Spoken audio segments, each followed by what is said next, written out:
ചിലപ്പോൾ തൊഴിലാളി സമരങ്ങളും ഈ നാട്ടിലെ എല്ലാ തരത്തിലുള്ള സമരങ്ങളും എല്ലാവരും ഒന്നിച്ച് സമരം ചെയ്തുകൊണ്ട് നമ്മൾ കാണാറില്ല.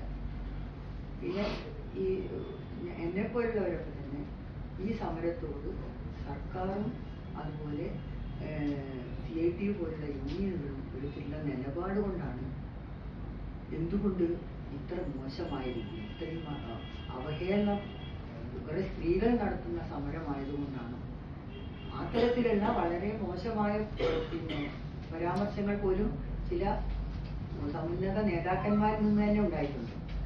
അപ്പൊ ഇത് ഒക്കെയാണ് എന്തുകൊണ്ട് ഒരു ഇടതുപക്ഷ ഗവൺമെന്റ് അല്ലെങ്കിൽ ഒരു ഇടതുപക്ഷ യൂണിയൻ നേതാക്കൾ ഇത്തരത്തിൽ ഒരു തൊഴിലാളി സമരത്തോട് പെരുമാറുന്നു എന്നുള്ള ഒരു ചോദ്യം നമ്മുടെ മനസ്സിൽ ഉണ്ടാവുകയും അതിന്റെ കാരണം തേടി ഈ പ്രശ്നത്തെ കുറിച്ച് പഠിക്കുക. ഇതിന് എല്ലാത്തിനും രണ്ട് വശമുണ്ട് തീർച്ചയായും.